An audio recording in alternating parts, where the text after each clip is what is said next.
Video review.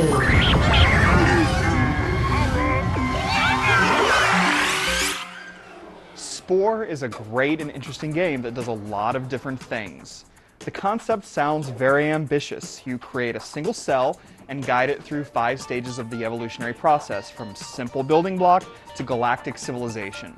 In practice, however, Spore is a rather simplistic game that succeeds mainly because of its robust creation tools and community integration. If you've played with the Spore Creature Creator, which was released earlier this year, you've seen Spore's best feature. The tools for creating your vision are brimming with options, but incredibly easy to use, letting you snap arms and legs onto the body, add weapons and other features, and then twist and mold them as you see fit. With these amazing options, you can create a work of beauty or an ugly monstrosity. Either way, the best part of Spore is creating a beast and watching it lumber and flit about in the game world.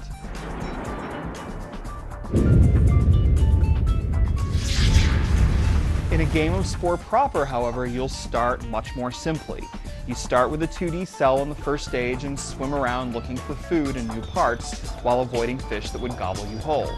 Depending on whether you go the carnivore or herbivore route, or both, you'll eat floating algae bits or attack smaller creatures for their meat.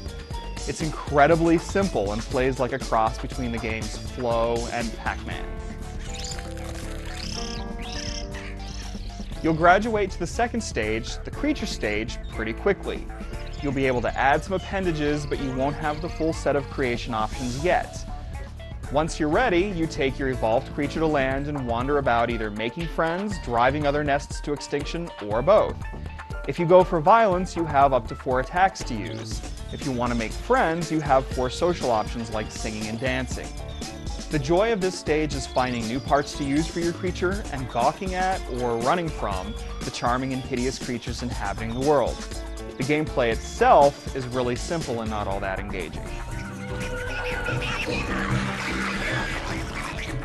When it's time to enter the tribal stage, the third stage, you get one last chance to adjust the physical features of your creation, though you can add different clothing items and other doodads. From here, you control a small tribe, gathering food and, again, fighting or making friends with the neighbors. You'll still see the cool sights and immense charms that the creature stage possesses, but the gameplay is now a really watered-down real-time strategy game. As before, the awkward charms and insanely cool beasts around you carry the stage. Actually playing this stage is amusing, but it's too stripped to be totally fulfilling.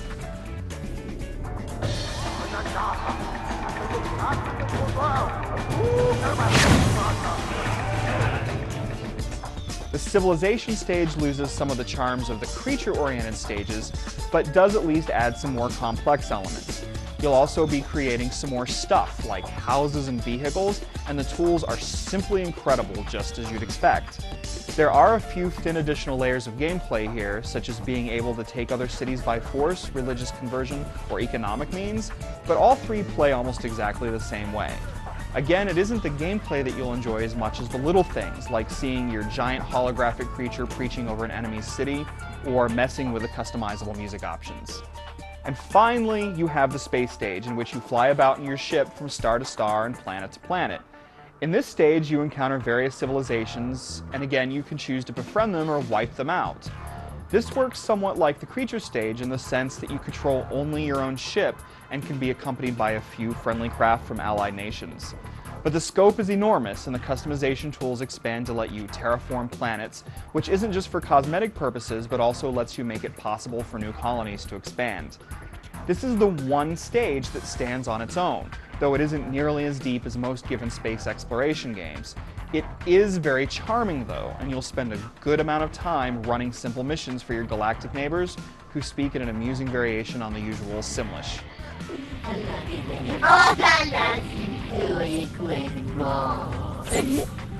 So none of the 5 stages really hold up in light of any given similar game, but taken together, Spore is a big and impressive experience that relies a lot on its incredible charm. It also relies on the content that you and other players provide to round out the online Sporepedia, which is a database of your creations and those of others. Assuming you play while connected to the internet and signed into a Spore account, your game will be populated by other players' creatures. Browsing the Sporepedia and browsing the incredible imaginative creatures, buildings, and vehicles made by other members of the Spore community is a lot of fun. And it's also simply a lot of fun to encounter these things within your own game. Throw in the incredible customization tools and you have a fun and light experience that most players will enjoy. Spore's individual gameplay elements aren't anything special, but as parts of such a broad and charming package, they work far better. All in all, this is a fun and cohesive game that will provide many easygoing hours of entertainment for almost anybody.